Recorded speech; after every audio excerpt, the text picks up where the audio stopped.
decírselos todas las clases. Para efectos de que ustedes puedan poder ver la clase nuevamente más adelante si así lo requieren, o de los compañeros que no pueden estar aquí presentes por diversas razones, esta clase tiene que ser grabada. Está siendo grabada ya en este momento, entonces necesito que me comenten, ya sea por medio del chat o abriendo el micrófono, si alguno de ustedes tiene algún inconveniente con que la clase esté siendo grabada.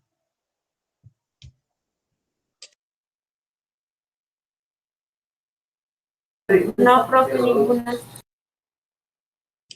Perfecto, gracias a quienes me contestaron ahí por el micrófono y también por vía del chat. Listo, y ahora sí podemos comenzar con la clase del día de hoy.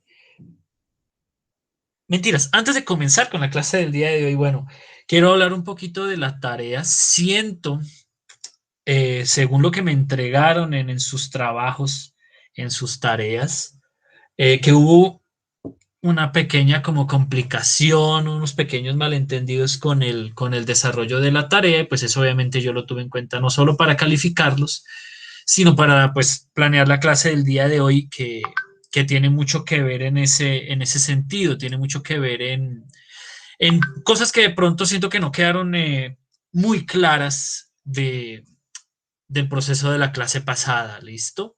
Necesito, eso sí, recomendarles tanto en este momento como de ahora en adelante que por favor, si al momento de realizar, mentiras, antes de eso, que si al momento de yo estar explicando la tarea y de darles un ejemplo de la tarea que por lo general lo hago, ustedes no les queda claro qué es lo que tienen que hacer. Necesito que me hagan el favor y me pregunten, porque si ustedes no me preguntan, pues yo asumo con su silencio que todo queda entendido. Y luego al momento de revisar las tareas, entonces me doy cuenta que no fue así, que no están comprendiendo lo que les estoy diciendo y pues mi trabajo es ese. Entonces necesito que si hay algo que no quede claro, necesito que me hagan las preguntas obviamente aquí en la clase. También, cuando uno está en clase, pues uno le parece muy fácil todo. Eso siempre me ha pasado con mis cursos, con mis estudiantes. Pero en el momento en el que se pone uno a hacer el trabajo, a hacer la tarea como tal, es cuando uno se da cuenta de ay, juepucha, pero ¿cómo así? Porque es que esto está diferente y el profe no explicó eso. Cuando uno empieza a hacer el trabajo, también se da cuenta de cosas que de pronto no entendió o que le gustaría que le aclararan. En ese sentido, como siempre les comento y se los repito en esta ocasión, por favor hagan uso de los canales de comunicación que les hemos dado. Es decir, me pueden preguntar por vía de Schoology, que yo reviso la plataforma todos los días. Me pueden escribir al WhatsApp, que siempre y cuando lo realicen dentro de las horas decentes, pues yo les contesto obviamente con todo el gusto y lo mismo por vía del correo institucional. Obviamente, no me vayan a escribir faltando 10 minutos para las 10 de la noche del domingo, por ejemplo, pues porque primero a esa hora yo no estoy ya en jornada, en mi jornada laboral, entonces probablemente no vaya a revisar el correo, entonces no me dé cuenta de sus preguntas. Y segundo, pues si el plazo es a las 2, a las 11:59 de la noche del domingo, pues es como charro recibir preguntas de ustedes faltando 10 minutos para las 10 del domingo, es decir, faltando un poquito más de 2 horas, como que de pronto no, ¿listo? Entonces, porfa, no esperen hasta el último momento, vayan revisando, realizando los ejercicios, que son terriblemente fáciles, con tiempo. Con eso, si tienen alguna duda, por favor, escríbanme, ¿sí? Porque pues ese es mi trabajo, ¿sí? Ayudarlos, contestarles las dudas que tengan y pues mi trabajo no es ponerles mala nota, mi trabajo no es que pierdan, al contrario, mi trabajo es que aprendan, mi trabajo es que pasen. Y para eso pues necesito que me hagan las preguntas, me escriben. Y yo con muchísimo gusto les colaboro, les explico las veces, bueno, mentira, de pronto las veces que quieran, no, porque no me voy a gastar 20 veces para explicar una cosa, de pronto no, pero sí voy a estar dispuesto obviamente a responder todas las dudas que les ocurran, porque les repito, ese es mi trabajo, eso es lo que yo hago, eso es lo que me gusta hacer, trabajar, pues para que ustedes aprendan y para que ustedes comprendan lo que hacemos. Entonces, porfa, antes de comenzar con el tema, necesito que ese detalle quede claro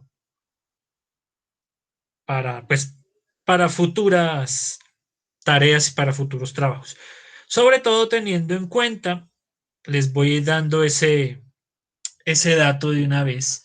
La clase de hoy es importante No solo pues porque vamos a repasar los elementos que de pronto no quedaron claros de la clase anterior, de la tarea de la clase anterior, sino además porque esta es la última clase con trabajo del primer periodo.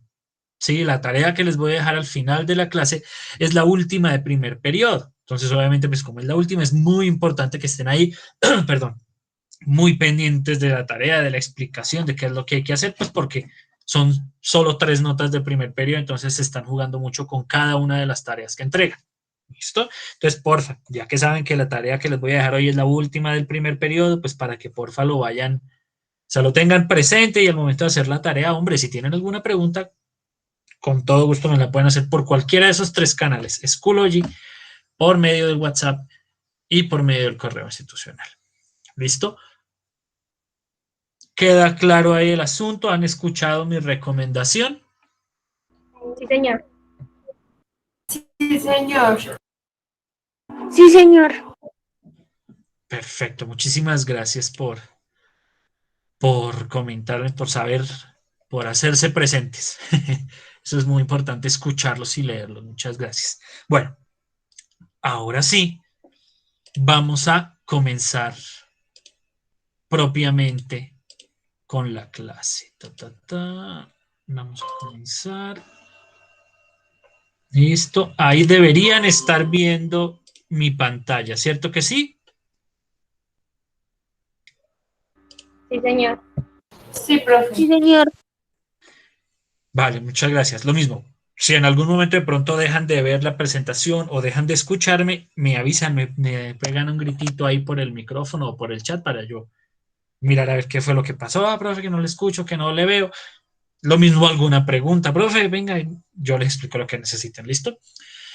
Vamos a comenzar ahora sí, como les decía en la clase pasada, con la primera de las etapas por las que atraviesa la literatura fantástica aquí en Latinoamérica, que es una especie de literatura prefantástica, que son las narraciones prehispánicas, la literatura latinoamericana prehispánica, que como su nombre lo indica, pues son todas estas creaciones literarias que se realizaron, se crearon prehispánicas antes de la llegada de los españoles al continente americano.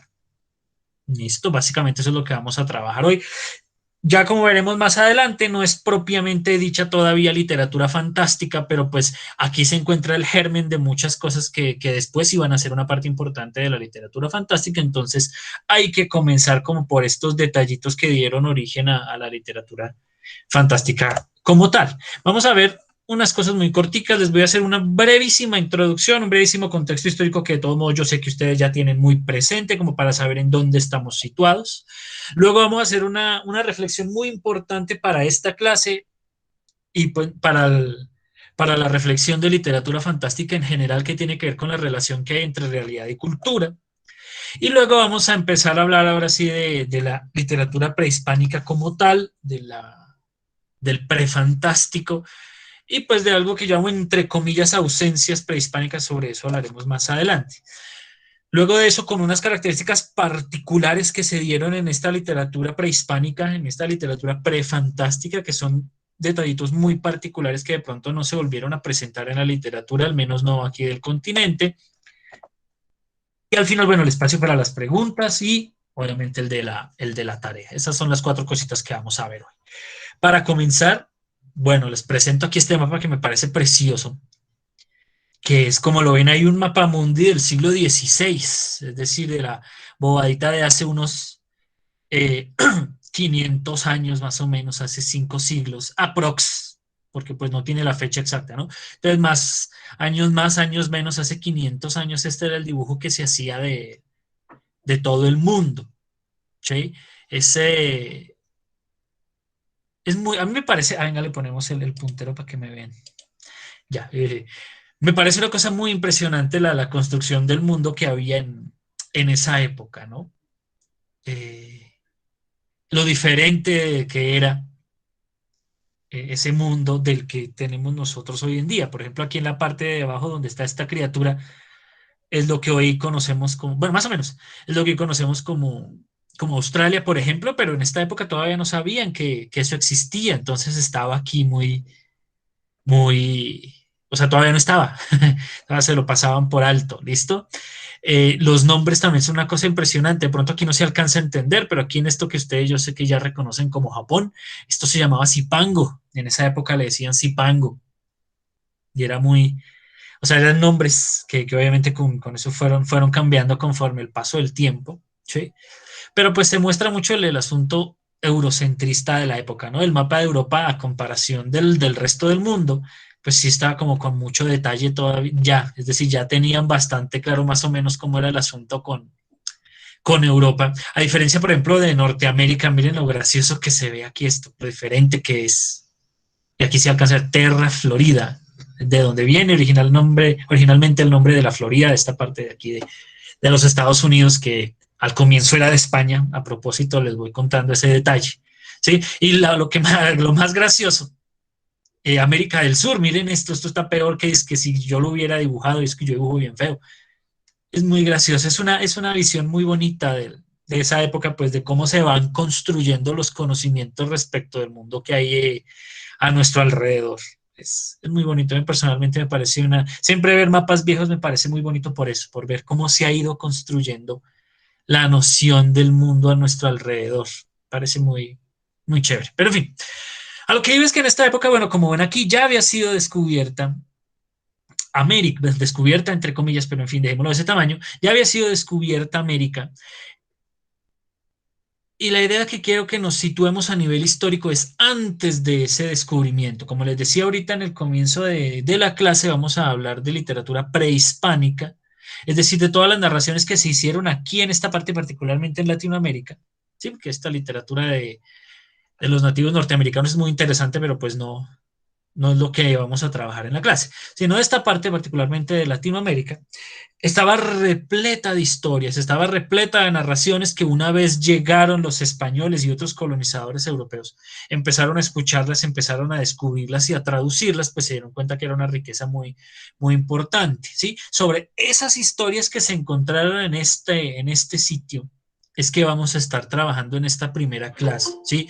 Ahí alguien llegó por ahí. Sobre esas historias que se encontraron en esa época o también, se fue, o también sobre las que fueron reconstruidas muchos años después. Es decir, de pronto lo que vamos a trabajar acá no son necesariamente siempre historias que se contaban aquí antes de 1492, que fue la llegada de Cristóbal Colón, sino también en épocas posteriores, cuando los mismos pertenecientes a estos aborígenes, que esa palabra me parece también muy bonita, aborigen, desde el origen, en fin, eh, gente que pertenecía a estas comunidades que crearon y empezaron a contar incluso después de la llegada de los españoles. De pronto el tiempo aquí no es como un detalle muy importante, sino que cumpla con las características que vamos a trabajar ahorita eh, que vamos a trabajar ahorita pues más adelante. Entonces, ubíquense ustedes en esa situación, en la situación de un grupo cultural, de un grupo de personas que habitan este continente antes de la llegada de los europeos, antes de la llegada de los españoles. Ese es un contexto histórico bastante diferente y bastante particular, con unas necesidades y con unos deseos muy especiales. ¿Listo? Entonces, para ponernos en contexto del cuándo estamos hablando de antes de la llegada de los españoles en el continente americano, más o menos, como les decía, de la cultura que se creó antes de 1492, antes de todas esas fechas del encuentro entre América y Europa. ¿Listo? Eso es de la época histórica de la que vamos a estar hablando. ¿Listo? Ahí. Ahora, como les decía, ahí en este sitio, todos estos sitios, desde lo que hoy conocemos como México hasta lo que conocemos como Chile, había muchísimos grupos de personas, muchísimas culturas que, como son culturas, tienen sus manifestaciones artísticas, porque pues eso hace parte de una cultura, tener estas creaciones artísticas. Y esas creaciones artísticas, obviamente, como lo veíamos en la clase pasada hablando de literatura fantástica, están estrechamente relacionadas con la realidad. Les recuerdo, el fantástico, la literatura fantástica, está inspirada en la realidad, ¿sí? La refleja de manera muy parecida, pero que no es igual. Es decir, hay una relación estrecha entre realidad y cultura. Y eso es lo primero que vamos a hablar el día de hoy para tratar de que entiendan un poquito mejor lo que hablaba de la clase pasada, de que la literatura fantástica es siempre fruto de una ausencia o siempre fruto de alguna pérdida, que siento que no quedó muy claro. Entonces, esta reflexión es muy importante en ese sentido. Como les decía, habíamos hablado de que la literatura fantástica, que es la imagen que vimos en la clase pasada, de Rosemary Jackson, etcétera, etcétera, es precisamente eso, este objeto real que visto a través de un lente o visto a través de un espejo crea una imagen que es muy parecida a lo real, pero que es otro. Les recuerdo que esa palabra otro la vamos a utilizar 1.000.000 de veces. ¿Sí? Entonces, surge una pregunta que parece casi filosófica y entonces los voy a escuchar a ustedes ahí abriendo sus micrófonos o escribiéndome por el chat. Si la literatura fantástica, o de hecho la literatura en general, ¿no? Pero aquí estamos hablando de literatura fantástica, está inspirada en el objeto, está inspirada en lo real, ahí es de donde toma inspiración la literatura fantástica, que diantres, que diablos es lo real. Entonces los escucho, el que quiera voluntariamente, que no me toque rifarlo, aunque si me toca rifarlo también me divierto mucho, pero voluntariamente, para ustedes, ¿qué es lo real?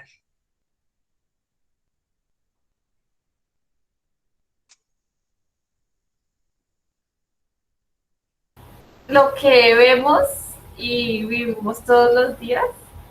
Muy bien, ¿quién me habló ahí para irles conociendo las voces? Yo, profe, Dana. Ah, listo, vale, gracias, Dana. Lo que vemos y lo que vivimos a diario, o sea que lo que no vemos no es real. Qué pena que te conteste con otra pregunta. O sea, sí. Es que no sé cómo decirlo, profe. O No te sea, preocupes, yo sé que es una pregunta compleja. sí, un poquito. Pues, o sea, todo lo que vemos es real, pero pues algunas cosas no, pues, para mi parecer. Ok. ¿Dónde traza uno la línea? Ahora sí, no solo gracias, Dana, no solo para ti, sino para todos. Porque tú dices que que todo lo que vemos es real, o al menos algunas cosas. Porque no todo lo que vemos es real. Por ejemplo, los trucos de magia me parecen, o las ilusiones ópticas, siempre son el mejor ejemplo de esto, ¿no? De una cosa que uno ve, una ilusión óptica, cuando uno ve, por ejemplo, que le dicen, mira 30 segundos esta espiral, y uno se queda como bobo mirando la espiral 30 segundos, ¿no? Y luego dice, bueno, mira ahora para otro lado, y uno ve cómo las cosas, uy, parece como si se movieran, como si uno estuviera borracho. Eso uno lo está viendo, pero eso no lo hace real, es un asunto muy complejo. ¿Listo? Voy a remitirme aquí un momentito al chat que dice Luz Dayana, que es lo tangible, es decir, lo que podemos tocar. Algo tangible es algo sólido, algo que podemos tocar. ¿Eso qué quiere decir? ¿Lo que no podemos tocar no es real? Es mi pregunta para Luz y para todos. ¿Lo que no podemos tocar, lo intangible, no es real?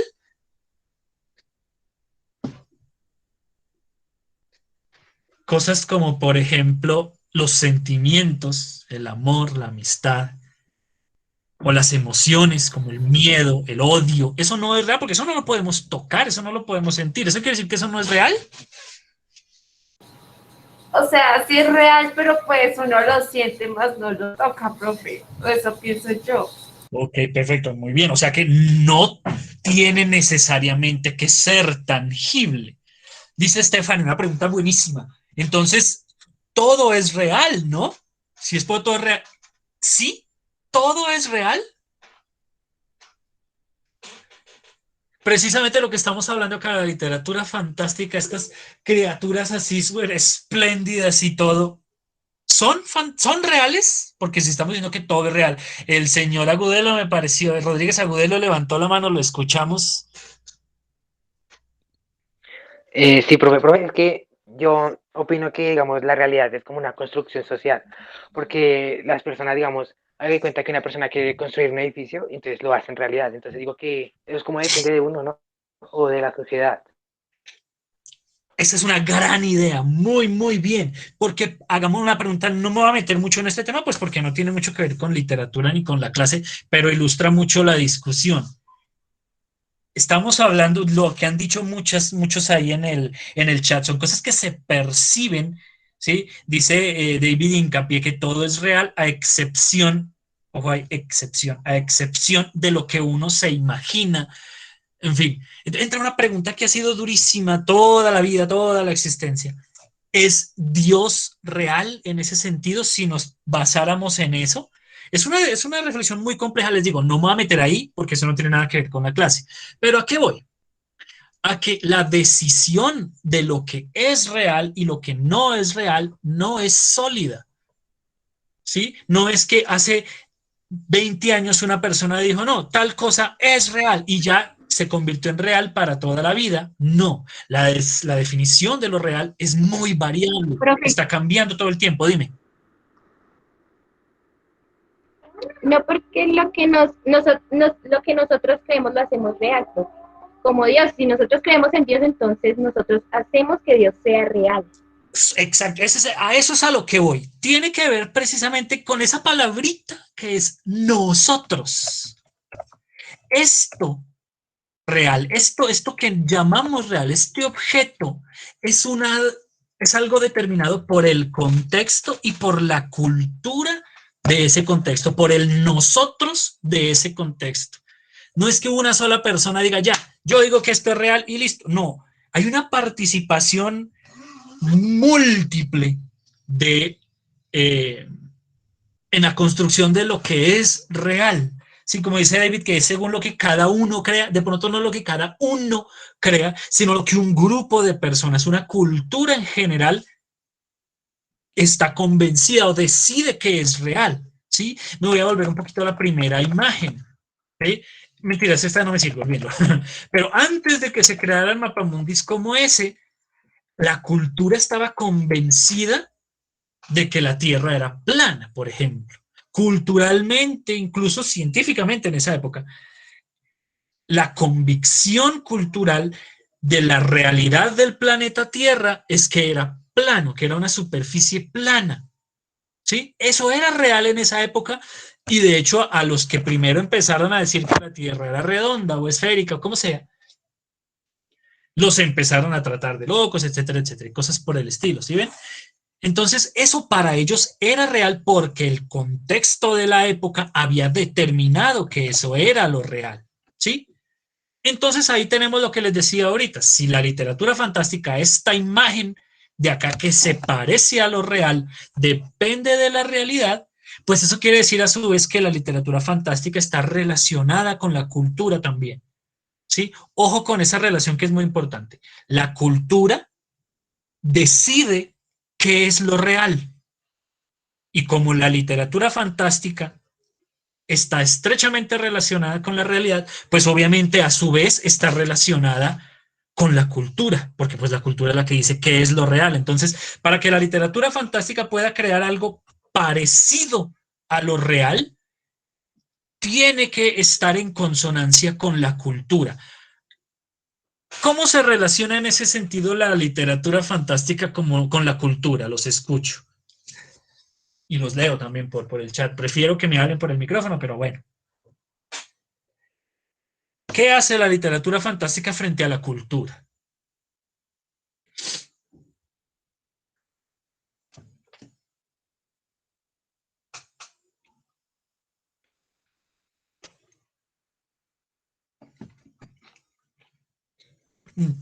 Es que me estoy comiendo un manguito, que tengan con ustedes que tengo la boca llena. Dice Kevin en el chat que imaginamos para crear. Sí, sí imaginamos, pero no nos imaginamos cualquier cosa. Porque imaginamos para crear en cualquier tipo de literatura. Fantástica, de ciencia ficción, de terror, realista, costumbrista, romántica, etc. Para toda la literatura, para todo el arte, incluso, imaginamos para crear, muy bien, eso es muy cierto. Pero la literatura fantástica, el fantástico en particular, establece una relación con la cultura que es llevarle la contraria. La literatura fantástica agarra lo que la cultura dice que no es real y le da la vuelta. ¿Sí? A esto iba con que la literatura fantástica es una literatura de deseo, que es una literatura que siempre comienza de una ausencia, ¿sí? Entonces está el escritor de literatura fantástica y entonces en la cultura dicen que, a ver, ¿qué ejemplo voy a utilizar? Utilicemos uno que no sea de literatura latinoamericana. No, el chupacabras es una creación latinoamericana. Pensemos en las momias, que son de Egipto. La cultura determina que las momias son algo histórico, son una creación que existió, es real, sí, los del antiguo Egipto momificaban a su gente. Y ya la metían en las vendas de lino y todo esto, y los metían por allá en estas tumbas fantásticas, sí, mentira, fantástica no es la palabra, en estas tumbas así formidables, inmensas y llenas de riquezas. Listo, eso es lo que dice la cultura. Sí, que eso era perfectamente normal para los egipcios, le sacaban las tripas, le sacaban el cerebro por la nariz y lo que sea, normal, ¿sí? El escritor de literatura fantástica agarra este hecho, el hecho de que existen momias que son de verdad, sino que son un muertito común y corriente, solo que pues con mucha plata y envuelto ahí en unas telas, y desarrolla un hecho que le lleva a la contraria a la idea de que son solo un muertito. ¿Y qué se inventa? La idea de la literatura y el cine de terror de que las momias son una criatura sobrehumana y con poderes y que resucitan y lo persiguen a uno y todas las cosas. ¿Sí? Eso es lo que hace la literatura fantástica. Desarrolla un hecho que va en contra de la realidad. Desarrolla un anti-hecho. Esta palabra está precisamente en el mismo libro del que sale esta imagen de Rosemary Jackson. Porque eso es lo que hace la literatura fantástica, le lleva a la contraria a lo que la cultura dice que es lo real. ¿Sí? Entonces, por eso es muy importante conocer la cultura para poder crear literatura fantástica, porque una buena creación de literatura fantástica, una literatura fantástica auténtica, real, bien hechecita, que dura muchísimos años, en fin, está construida así, es el desarrollo de un antihecho, es el desarrollo de algo que le lleva a la contraria a la cultura. Esa es la relación que tiene la literatura fantástica con la cultura. Procura siempre ir en contra de ella, ir en negar lo que la cultura dice que es real. Si la cultura dice que algo es real, la literatura fantástica agarra y dice, no, eso no es real y se inventa otra cosa. Y viceversa, si la cultura dice que algo no es real, la literatura fantástica le lleva a la contraria y dice, no, sí es real. ¿Sí? Eso es lo que hace, así como ustedes, que todo lo que uno les dice, ustedes les llevan a la contraria, así hace lo mismo la literatura fantástica. ¿Sí? Eso es lo que hacen, siempre ir en contra de la realidad o de lo real o de lo irreal. ¿Listo? Entonces, ese es el proceso del cual se parte para crear una literatura fantástica. Y aquí es donde difiere, ya creo que estoy en la esta que es, así, y ahí es donde difieren los textos que ustedes leyeron para la tarea de la literatura fantástica propiamente dicha, y esa es una de las razones por las cuales eso es literatura prefantástica, no es fantástica como tal todavía, porque esta literatura, estas narraciones que ustedes leyeron y sobre las que trabajaron, no le llevan la contraria a la cultura todavía no tienen ese proceso de un antihecho como lo van a tener las creaciones más adelante. ¿Listo? Pero pues sobre eso vamos a hablar ahorita más adelante. Ahora quiero volverlos a escuchar a ustedes. Esta imagen, como ya la deben reconocer del ejercicio que trabajaron, es de la creación del mundo de los indígenas pampas, que me parece una historia muy bonita. Ahorita más adelante les digo por qué, porque si no hago spoiler de la clase.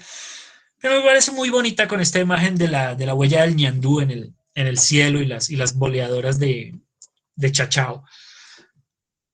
¿Cómo les fue con la lectura de esta historia? Vamos a arrancar con esta primero. ¿Cómo les fue con esta historia?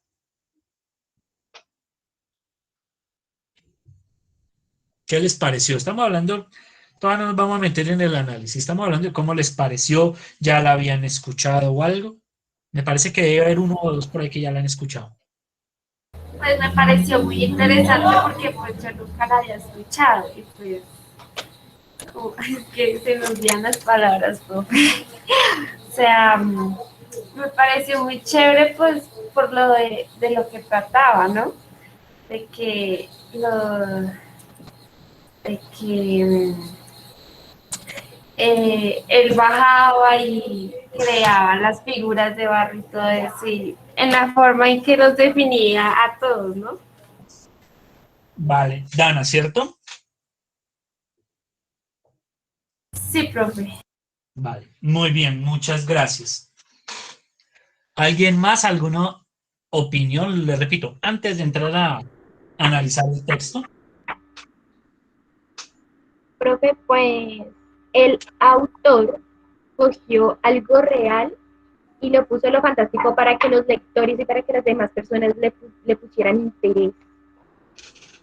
Como, como dice Dana, así que cogieron y él escribió que el dios esculpía figuras para hacer a su entorno, para no estar solo. Entonces, pues sí, él cogió lo que ya tenía y lo puso en fantástico para que se interesaran en ello.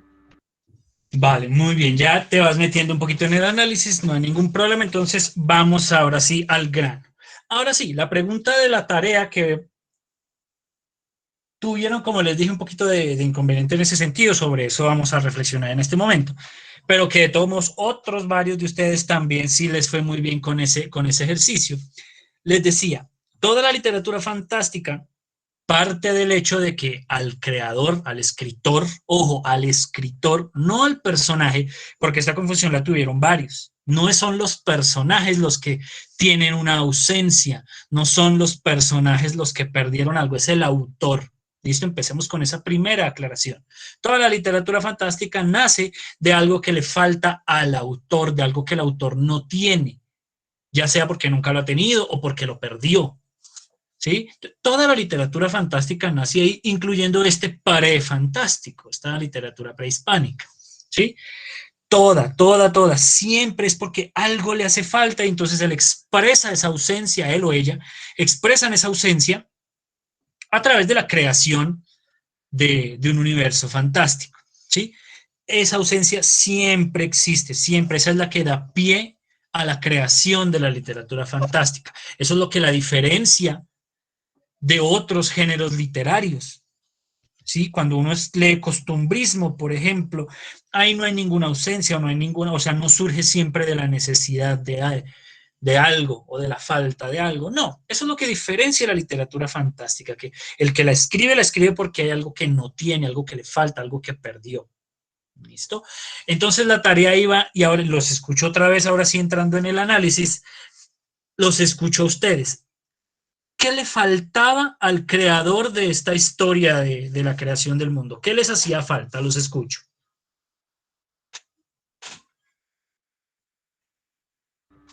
El autor se sentía solo, le tenía miedo a todo su entorno. Vale, muy bien, muy bien. ¿Quién más? El deseo de que los hombres se vuelvan más buenos, de que no sean tan malos en el mundo. Listo, muy bien también. Ese es el deseo, que los hombres sean buenos, listo.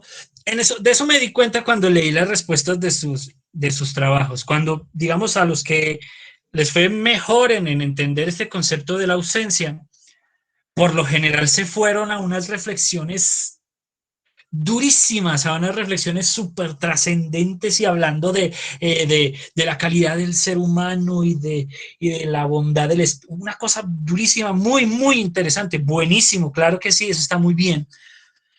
Como les decía, pues muy, muy interesante y ustedes tienen una capacidad analítica, pues ahí muy interesante, que yo no sospechaba, la verdad, porque a lo que iba con ese texto es muchísimo más simple. La ausencia a la que yo quería que descubrieran es mucho más sencilla. No porque las que me acaban de decir sean incorrectas, claro que no. Obvio que sí, porque eso se ve en el texto. Esas ausencias están ahí presentes, muy bien. Pero la que yo quería que encontráramos, la que está más estrechamente relacionada con las características de la literatura prehispánica y del prefantástico, es mucho más simple. ¿Sí? Y varios le dieron al chiste, porque es que es muy sencillo. arrancan la creación de una cultura de los indígenas Pampa, se reúnen, y eso, bueno, eso no pasa de la noche a la mañana, ¿no? Un día se encontraron una gente y dijeron, vamos a hacer una cultura, hagamos una cultura. Obvio no. Se van reuniendo, van uniéndose familias y se van haciendo grupos cada vez más grandes y entonces se empieza a formar una cultura que parte de la creación de estas muestras artísticas, pues además de muchas otras cosas, pero pues lo que nos interesa son las muestras artísticas. Y esas muestras artísticas empiezan a responder a una necesidad muy filosófica, que es en el caso particular de este texto de la creación del mundo, que es una respuesta a una necesidad muy filosófica de saber de dónde salimos. Todos, para bien o para mal, en algún momento de nuestras vidas, seamos o no nativos americanos, o sea el siglo XIV, el siglo XVIII, el siglo XXI, todos, porque hace parte de la condición humana, en algún momento nos hemos preguntado, ¿de dónde diablos salimos? ¿De dónde diablos salió todo esto que hay a nuestro alrededor y que llamamos culturalmente lo real? ¿Sí? ¿De dónde? Y entonces, todas las personas de esa duda les surgen todas estas creaciones culturales. ¿Sí? Este texto en particular, además de las que comentaron sus compañeras que también están muy bien, surge de una ausencia muy particular, es de una ausencia de significado, de una ausencia de origen. ¿Sí? Vean que cuando uno nace, todo ya está creado alrededor de uno. Uno sabe de dónde viene uno, pues porque yo sé quién es mi mamá y quién es mi papá y sé más o menos cómo funciona el asunto. Entonces sé de dónde vengo yo, pero cuando yo llego al mundo ya todo está construido. Yo no lo vi nacer, no lo vi ser creado, entonces me queda esa ausencia. Yo no sé de dónde salió lo que veo a mi alrededor. Estas estrellas aquí formadas, no sé de dónde salieron, no sé por qué se pusieron en esta forma que está aquí. Lo mismo estas dos de aquí abajo, no sé de dónde se pusieron en esa ubicación esas dos estrellas o esas dos luces que están ahí en el cielo, digamos. ¿Sí? Entonces, de esa ausencia, de ese no saber, es que nace esta historia. ¿Sí? Porque yo no sé de dónde fue creado el mundo, no sé de dónde fue creado todo lo que hay a mi alrededor. Entonces, se crea esta narración que justifica esta ausencia. Una vez se crea esta narración, ay, bueno, ya satisfago ese deseo. Esa era la pregunta que salía en la tarea. ¿Qué deseo satisface esa historia? Pues esta historia satisface el deseo de conocer cómo fue creado el universo, cómo fuimos creados nosotros, lo que decían sus compañeras. Uno no sabe de dónde quién fue el primer humano.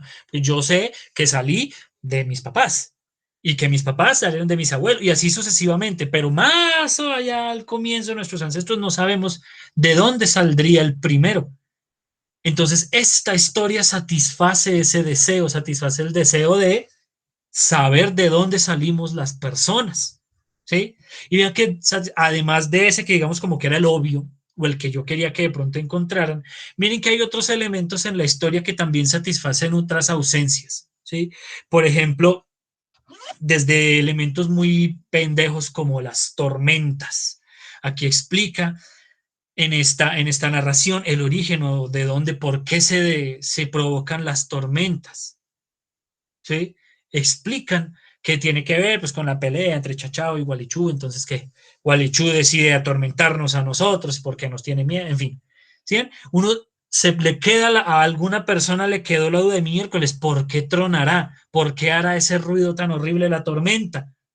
Y tiene esa ausencia, el deseo de saber eso y crea esta historia a través de la cual explica ese fenómeno. Y muchos otros, la razón por las cuales hay que reunirnos, está explicada en esta historia también. ¿Sí ven?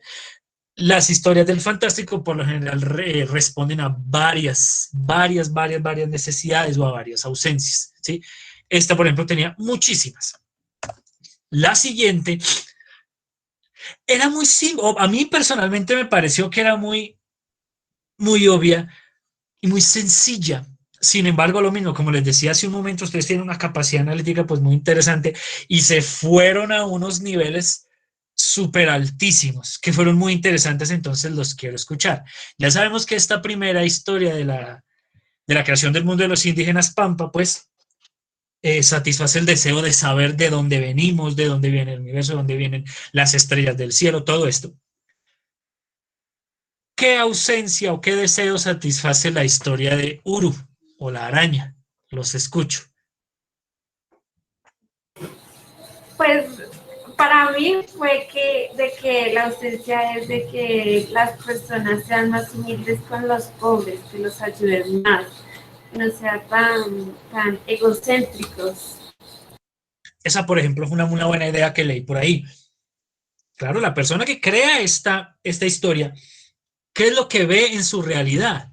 Ve que los reyes y toda esta gente que está en el poder son malos con la gente pobre, son egoístas, son avaros, son mala clase, malas personas. Entonces crea esta historia porque hay una necesidad de bondad, hay una necesidad de que la gente de poder aprenda a ser bondadosa con los pobres. Muy, muy interesante. Parece una comprensión buenísima del ejercicio. Muy bien.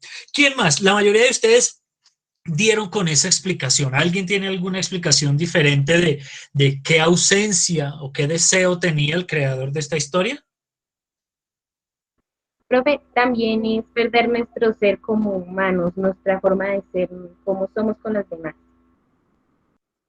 Exacto, probablemente el creador de esta historia vio que nosotros entre nosotros mismos, bueno, que ellos en su momento, como les decía, estas historias, por eso hice el contexto al comienzo de la clase.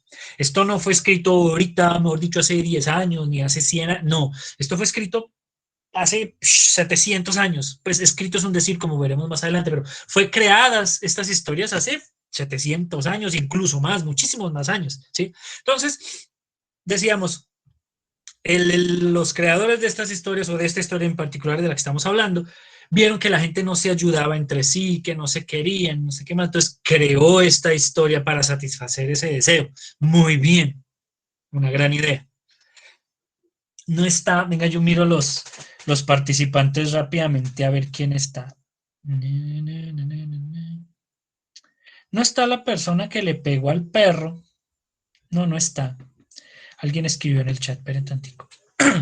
Dice Stephanie Montalvo que nuestros errores tienen precio y tratar de ayudar a los que lo necesitan y que debemos ser agradecidos con lo que tenemos. Exacto, probablemente el autor vio que la sociedad estaba en esa situación muy compleja y creó esta historia. Claro que sí. Bueno, como les decía, todos ustedes tienen una capacidad analítica pues interesante, que siempre apunta a lo más complejo, a lo más abstracto. Cuando esta historia, graciosamente, tiene un elemento muy concreto, muy, muy concreto que ustedes tal vez pasaron por alto, a pesar de que estaba en el título de la historia. Una persona, un grupo de personas, o quién sabe quién sería, un día estaba por ahí mirando el mundo y vio una arañita ahí en su telaraña y dele, y dele, y dele, y eche y tejas, y su telaraña y dele, y dele, y dele, tejiendo su red. Y se preguntó, ve, ¿de dónde habrá salido ese bichito tan chistoso? ¿Eh?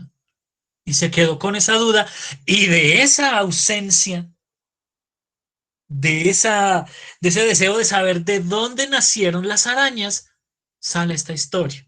Repito, no porque lo que ustedes han dicho, lo que acaba de decir Dana también respecto de la relación entre riqueza y humildad. No quiere decir que eso esté mal, no, claro que no, esas lecturas también están muy bien, claro que sí, pero hay una muy simple y es esa, que estaba en la imagen, que estaba en el título de la historia y es la necesidad de saber de dónde carajo salieron las arañas. Porque lo mismo, ustedes, uno nunca sabe de dónde salen las arañas, o pues uno sabe hoy en día que sí, que tienen sus huevitos y toda la cosa, que son un animal que nace y listo, ¿sí? Pero hace 700 años eso no se sabía todavía, o al menos no aquí en Latinoamérica, en las culturas de la época. En este caso particular, esa historia es de los incas, si no me equivoco. Qué pena no saber exactamente. Creo que es de la cultura inca. Ellos no sabían este proceso de que las arañitas ponen sus huevitos y tienen sus hijitos. Entonces se preguntaba, hombre, ¿de dónde saldrán esas arañas? Y para satisfacer ese deseo de saber, para satisfacer esa ausencia, porque le faltaba ese conocimiento de dónde vienen las arañas, pues se inventa esta historia. Aprovecha también para hablar de todo lo que ustedes han hablado hasta el momento, de la falta de humildad, de que debemos ayudarnos entre nosotros, de que debemos ser humildes, etcétera. Claro que sí, todo eso también está en la historia, por eso les digo que también está muy bien, pero es muy gracioso porque pues simplemente dice, pues es que las arañas todas vienen de una araña, porque es que era una señora que se llamaba Uru y que era muy mala, entonces por ser mala, los dioses la convirtieron en un bichito que teje telas por ahí, que son las cremes. Ya. ¿Sí? Muchísimas de estas historias funcionan así. ¿Sí? Muchísimas de estas historias funcionan justificando el origen de muchas cosas que nosotros no conocemos, particularmente esta literatura prehispánica. ¿Sí? Esas ausencias prehispánicas, este prefantástico, nace o se organiza en, digamos, 4 grupitos de, entre comillas, ausencias, de cositas que le hacían falta a esa cultura. Unas ausencias cosmogónicas. ¿Hay alguno de los que están? No, creo que no hay ninguna. Sí, por ahí está la señorita García, Carol García. Creo que es la única que está por ahí. Arrancaron re bien los repitentes. En fin, dejémoslo de ese tamaño. ¿Qué quiere decir? Ustedes que saben tanto de lenguas antiguas, de latín y de griego. ¿Qué quiere decir la palabra cosmogónico? O cosmogónicas en este caso.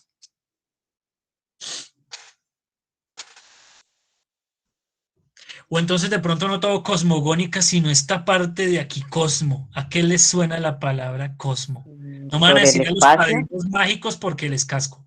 Señor, perdón, que pena interrumpirlo. Sobre el espacio. Sobre el espacio, como un astro, dicen ahí en el chat también, del astro del espacio. Precisamente, ¿sí? Estas ausencias prehispánicas, estas narraciones de literatura prehispánica, un grupo de ellas hablan del origen del universo y de su contenido, como por ejemplo la historia de la creación del mundo de los indígenas Pampa. Ellos no saben de dónde salieron esas luces que hay allá en el cielo que parecen la pata de un pajarito, la huella de un pajarito. Entonces explican el origen de esas estrellas diciendo que es que fue que un ñandú se subió, se iba a subir por el camino del cielo y dejó la huella ahí estampada el hijo de madre ñandú, el hijo de madre pajarito. ¿Sí? Esa es una historia cosmogónica porque explica, el origen de una parte del universo, del contenido del universo. Entonces, en estas historias cosmogónicas están todas las historias de creación del universo, de los animalitos, de las estrellas, del sol y la luna. Todo eso hace parte de las historias cosmogónicas que son del origen del universo y del origen del contenido del universo. ¿Listo? Esas son unas. Hay otras que son las antropogónicas, las historias antropogónicas, ¿sí? A esta está un poquito más rara. ¿A qué le suena antropos? Esto es griego, hasta donde me acuerdo, creo que es griego. Al hombre. Exacto, antropos quiere decir hombre. Entonces, las historias antropogónicas hablan del origen del hombre y del origen de la cultura, ¿sí? Vuelve y juega. Esta historia de la creación del mundo de los indígenas Pampa también tiene una parte antropogónica, porque también nos explica de dónde viene la raza humana, que fue que un dios vino y nos armó de barro y toda la cosa, ¿sí?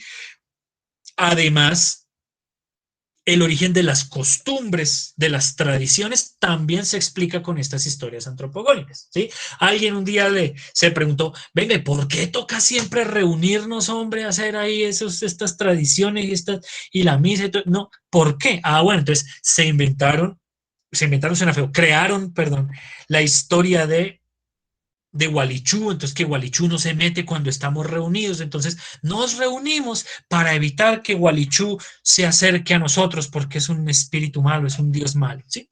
Esa historia es antropogónica porque explica el origen de la cultura, el origen de las tradiciones. ¿Listo? Entonces, rápidamente, cosmogónicas, origen del universo y su contenido, antropogónicas, origen del hombre y de la cultura.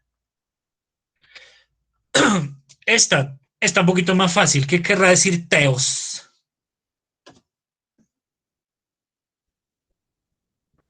¿De Dios? Dios. Teos quiere decir Dios, muy bien. Qué pena, ya me estoy comiendo el último pedacito de mango. Las historias teogónicas que contaban los prehispánicos son una explicación del origen de los dioses. Esta vez no los dos ejemplos que leímos no son una explicación del origen de los dioses, pero también existen. Siempre hay historias que explican el origen de los dioses. Finalmente, esta sí no le van a pegar nunca, entonces no, no me voy a quedar ahí. Perdón, las historias escatológicas que tratan del fin del mundo y de la destrucción del hombre. Estas historias que ya no se preguntan cómo comenzaron las cosas en el pasado, sino cómo van a terminar en el futuro. Estas historias siempre están presentes también en las culturas prehispánicas, de cómo carajo se va a acabar el mundo. ¿Listo? Hay otras, pero estas son las generales. Las cuatro principales son historias cosmogónicas, antropogónicas, teogónicas y escatológicas. Origen del universo, del hombre, de los dioses y el fin del mundo. Hay mitos, narraciones heroicas que son, como su nombre lo indica, del nacimiento y de la historia de los héroes de estas culturas. Hay varias, pero pues vamos a quedarnos principalmente con estas. ¿Listo? Estas son, entre comillas, las ausencias de estas culturas prehispánicas, las cosas que no tenían, las cosas que no sabían. ¿Sí? No sabían de dónde viene el universo, de dónde vienen los hombres, de dónde viene la cultura, no saben de dónde viene nada de esto, no saben para dónde va todo esto. Entonces crearon estas narraciones de literatura latinoamericana prehispánica. ¿Listo? Vamos ahora a las características de este prefantástico. Esta literatura he procurado evitar decir escribir, porque esta literatura no fue escrita propiamente dicha, es decir, no fue que alguien se sentó y agarró una hojita de papel o qué sé yo, una lámina de barro o un lienzo o en fin, no es que alguien se haya sentado a escribir como tal la historia, sino que se compartía de manera oral, ¿sí? Todas estas historias se contaban de generación en generación. Entonces, esta imagen, son indígenas, son nativos norteamericanos, porque no encontré ninguna imagen que me sirviera de nativos latinoamericanos, entonces me tocó esta, pero el proceso es el mismo. Hay una persona que por lo general es el jefe de la tribu, o es el chamán, el brujo, o es el anciano de la tribu, en fin, que tiene el conocimiento de estas historias y de manera oral se la cuenta al resto de las personas, al resto de la cultura, y luego estas personas se la cuentan a otros y así. Y esa es una tradición que gracias a Dios se ha mantenido no solamente en las narraciones de origen prehispánico, sino piensen ustedes cuántas historias no les han contado sus papás, sus abuelos. Eso es un ejemplo de tradición oral. Lo bueno es que no se ha perdido todavía. Pero en fin, estas historias están escritas, por ejemplo, las de la tarea, obviamente están escritas. Pues porque muchos años después, cuando llegaron los colonizadores, pues esa gente sí tenía la tradición de escribir, entonces se pusieron a escribirlas. Pero originalmente estas historias se contaban así, de generación en generación. La siguiente característica, ¿alguno de ustedes se percató en leer quién era el autor de las historias que leyeron en la tarea? Perdón. ¿Alguno de ustedes se fijó quién era, se fijó en el nombre del autor de las dos historias de la tarea?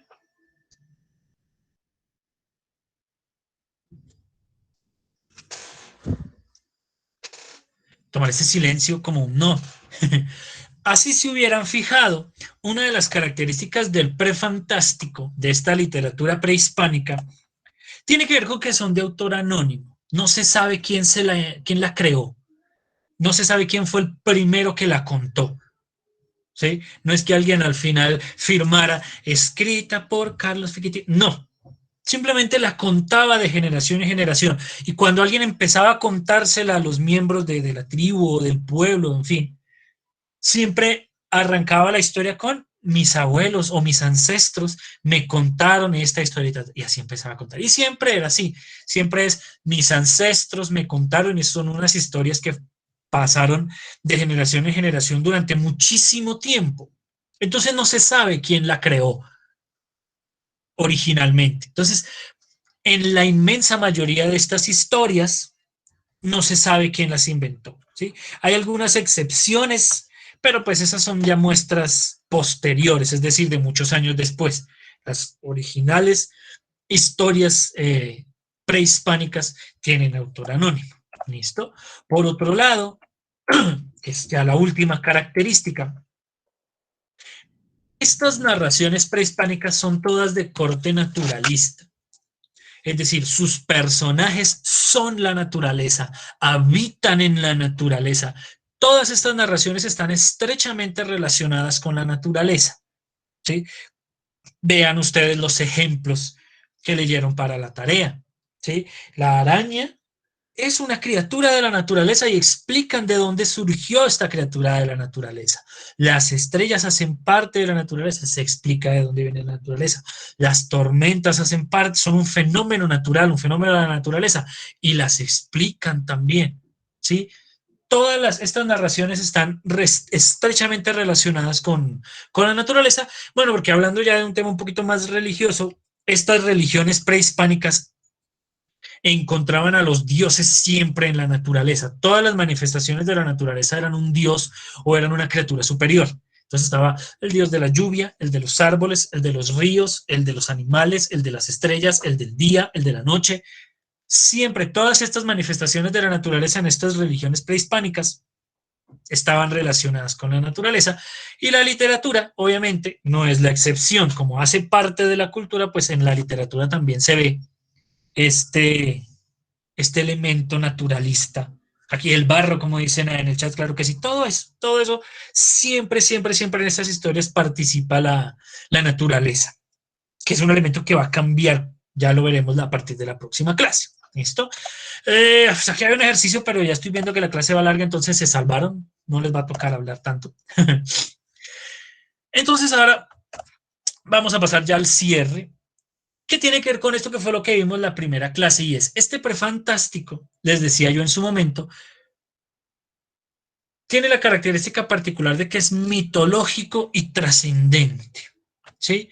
Es decir, el otro de este prefantástico tiene unas características muy particulares. Entonces les pregunto, hablan ahí el micrófono o por el chat, ¿quién o qué es el otro en las narraciones que leyeron de la tarea? ¿Sí? ¿Quién es el diferente, ese otro que no existe en la realidad? Ese otro que solo existe en esa imagen fantástica. ¿Los dioses? En primer lugar, el dios, como dicen aquí en el chat, o los dioses, como dices ahí a través del micrófono. Exacto. Este universo otro que se parece a la realidad, pero que no es, está habitado por dioses. ¿Sí? ¿Qué otra cosa habita ahí? ¿O qué características, qué tienen estos dioses que los hacen diferentes a los humanos? ¿Tienen magia? ¿El poder? El poder, como dicen en el chat, o magia, como dices tú, tienen poder. Ya, van volando ustedes. ¿Sí ven? Sin durar tanto, le pegaron a los dos. Este universo, otro que crea, el prefantástico, está habitado por dioses, está habitado por criaturas sobrehumanas, está habitado por magia, por poderes, ¿sí? Ahora, estos dioses y estos poderes, todo eso que tiene que ver con la inmortalidad, dar la vida a seres inanimados, todo eso, exacto, todo eso está muy bien, hace parte de ese universo otro del prefantástico, muy bien. Estos dioses y estos poderes, ¿cómo se relacionan con la realidad? ¿Son iguales, son inferiores o cómo son?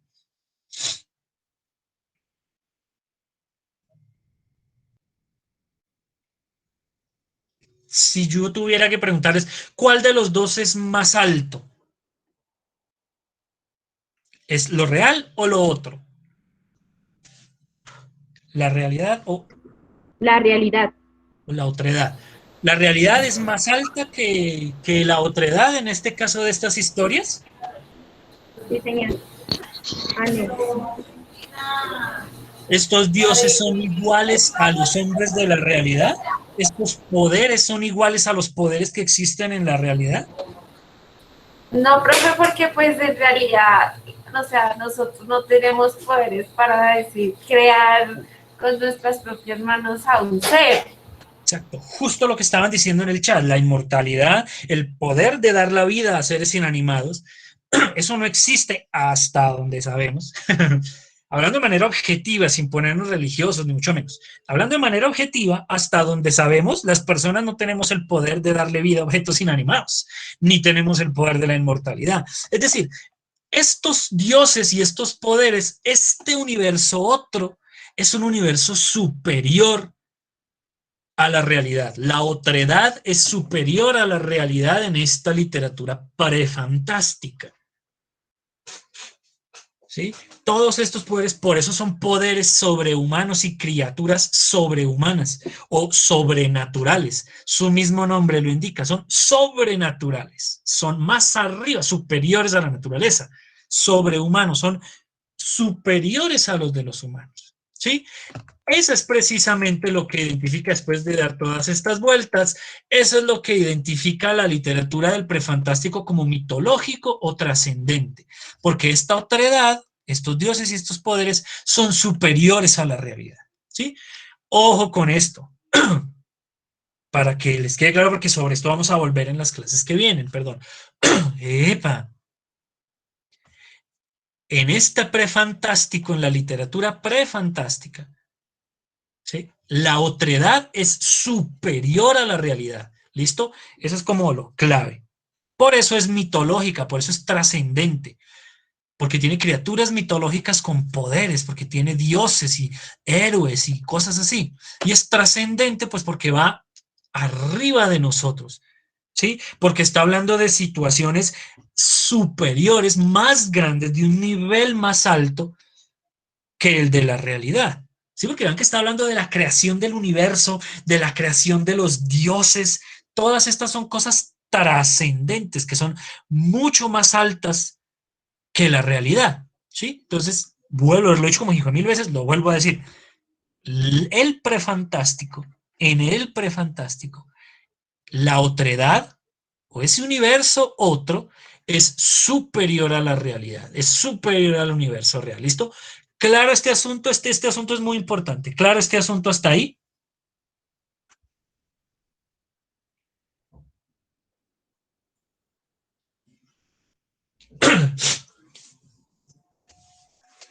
Mientras hablan voy a abrir la ventana que tengo calor. Uy, mucha.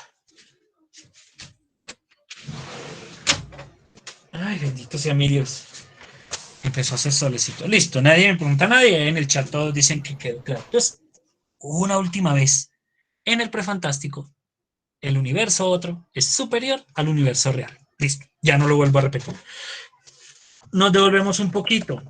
Estas características de la literatura prefantástica, estas características de la literatura prehispánica, de los pueblos que habitaban en Latinoamérica antes de la llegada de los españoles, ¿quedaron claras? Quedó clara que es una literatura naturalista, que es una literatura de autor anónimo, que es una literatura que se transmite de forma oral. ¿Quedaron claras estas tres cosas? Sí, profe. Lástima que no hayamos podido trabajar esos textos, pero bueno. Listo. Ahora, ya para terminar, sí, apenas una hora, el momento que todos ustedes están esperando de la clase, que es la tarea. Hoy volvimos a reflexionar un poco sobre este asunto del deseo o de la ausencia y de lo importante que es para la literatura fantástica. Es decir, que los autores siempre desean algo, siempre les hace falta algo, y como desean algo o como les hace falta algo, crean una historia fantástica, ¿sí? Sin embargo, para volver a ver si definitivamente sí quedó clara esta explicación, van a hacer otra vez el mismo ejercicio que hicieron para la primera tarea, esta vez solo con un textico. El texto se llama El nacimiento del sol, es muy cortito y ya lo voy a subir a Schoology. Lo leen y contestan otra vez la misma pregunta. ¿Qué deseo o ausencia satisface esa historia? Está muy fácil, casi que obvio, está ahí explícitamente dicho. Entonces, por eso les pongo este ejercicio, porque esta narración es también bastante simple. Las que puse para la tarea también eran muy simples, pero pues digamos que de pronto la de la creación del mundo de los indígenas Pampa tenía muchos detalles. Entonces, esta es todavía más simple. ¿Sí? Entonces, ¿qué deseo o qué ausencia satisface esa historia? ¿Listo? Puede ser solo uno. Por lo general, como les dije hace un momento, son varios. Entonces pueden abordarlos todos o uno solo, en fin, ¿listo? En este texto del nacimiento del sol que ya voy a subir en Schoology. Aparte de eso, y para ir introduciendo el tema que vamos a hablar en la próxima clase, que ya nos vamos a ir acercando al fantástico propiamente dicho, van a leer el texto El tesoro de Dabeiba, que también lo voy a poner, ahorita mismo se los muestro, lo voy a poner en Schoology. Sobre este sí no van a ver qué deseo o qué ausencia satisface esa historia, no. Sobre este texto del tesoro de Dabeiba lo van a leer y van a ver qué tiene de diferente este texto del tesoro de Dabeiba con los que hemos trabajado hasta ahora. Es decir, en qué se diferencia el tesoro de Dabeiba de el nacimiento del sol, que lo van a leer para la próxima clase, o sea, pues para la tarea, con la creación del universo de los indígenas Pampa y con el texto de Uru o la araña. Tiene muchas similitudes, sí, pero lo que me interesa es qué tiene de diferente el tesoro de Dabeiba, con los otros tres. ¿Listo? Que no sea la fecha, aparte de la fecha, ¿alguna pregunta respecto de la tarea o quedó clara? No, profe, ninguna quedó clara. Lo mismo, este es el momento en el que si hay algo que no les quedó claro, si quieren que les dé un ejemplo, este es el momento, el mejor momento para que me lo digan. No es el único, pero es el mejor. No hay como explicarles así de viva voz a explicarles por escrito. De viva voz es más fácil. ¿Alguna pregunta? Voy a tomar su silencio y lo que me dijeron en el chat y lo que me dijo Dana también, como que todo quedó claro. ¿Listo? También por eso es importante asistir a la clase. Yo sé que pues en muchos casos es complicado, pero pues es importante porque todas estas dudas yo las puedo responder de viva voz mucho mejor a que si las respondo por vía escrita. Profe, Dime. yo tengo una duda. ¿Cómo Cuéntame. así? ¿Cuál es la intención de los autores, profe? ¿Cómo así? Pues es lo mismo. La intención de los autores es satisfacer un deseo. Entonces, ¿cuál es ese deseo que desean satisfacer? Por ejemplo, voy a dar un ejemplo. ¿Sí? Digamos, no la han leído. Digamos que el nacimiento del sol habla de que había una vez un niño, una mujer muy hermosa, pero que no estaba casada, y entonces le rogó a los dioses que le mandaran unos hijos porque ella no quería estar sola. Entonces le mandaron los hijos y uno de ellos era un niño rubio, hermoso, que casi que brillaba y no sé qué más. Y la niña también era muy hermosa porque le mandaron 2 hijos. Entonces el resto de la tribu se puso envidioso de los hijos tan hermosos que le dieron los dioses a esa mujer, entonces fueron a robárselos. Pero entonces la mujer desesperada le rogó a los dioses, ¡ay, me van a robar a mis hijos! Entonces los dioses en su infinita misericordia elevaron a los niños a las alturas y desde esa época están los niños corriendo a lo largo de todo el cielo, escapando de los hombres que se los quieren robar. Y entonces, por eso es que cuando pasa el sol por el cielo, es el niño que era rubio y hermoso, entonces botaba luz y así nació el sol. Y por la noche entonces cuando se ve la luna es que esa es la niña que va corriendo de los hombres que se la quieren robar y por eso sale la luna. Digamos que esa es la historia. Esa no es, esa es otra historia que es de hecho de aquí, es colombiana. Esta del nacimiento del sol es, hasta donde me acuerdo, es de lo que hoy conocemos como México. Hasta donde me acuerdo, no estoy ahorita seguro, ahorita reviso, pero en fin, esa no es la historia.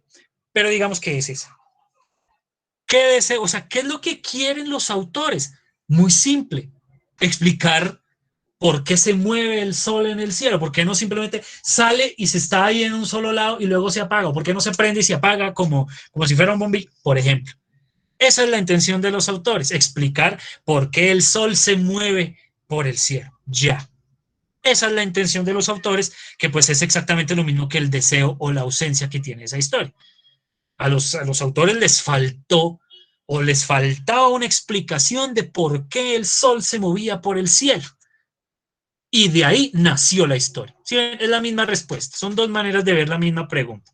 Entonces, cualquiera de las dos que contesten los lleva a la misma respuesta, entonces cualquiera de las dos está bien. ¿Listo? ¿Mejor o peor? Gracias, profe. Listo. Me salté una parte de esa historia. La diferencia de, porque en esa historia que les conté, También explican por qué el sol brilla más que la luna. ¿Sí? Porque según esa historia, buenísima, me parece muy bonita también. Todas estas historias me parecen preciosas. Porque según eso, cuando estaba tratando de escaparse la niña, pues para poderla agarrar mejor, le tiraron ceniza en la cara. Entonces, para que no viera y poderla agarrar mejor. Entonces, como le tiraron ceniza en la cara, por eso es que la luna brilla menos que el sol, porque le tiraron ceniza en la cara. ¿Sí? Buenísimo, me parecen muy bonitas esas historias. Entonces, esa es otra intención de los autores, explicar por qué la luna no brilla tanto como el sol. Ah, pues porque es que cuando se los iban a robar, le tiraron ceniza en la cara a la pobre niña, qué pecadito. Eso es lo que quiero que contesten. ¿Listos hasta ahí? Sí, señor. Listo. Eso sería todo. Muchísimas gracias. Vamos a dejar de compartir la pantalla. Muchísimas gracias por la clase. Les repito, cualquier pregunta que les surja después de haber leído el texto, si lo leen y de todos modos dicen miércoles, de todos modos no entendí, me pueden escribir por Schoology, por WhatsApp o por el correo institucional. ¿Listo? Por si alguna cosa.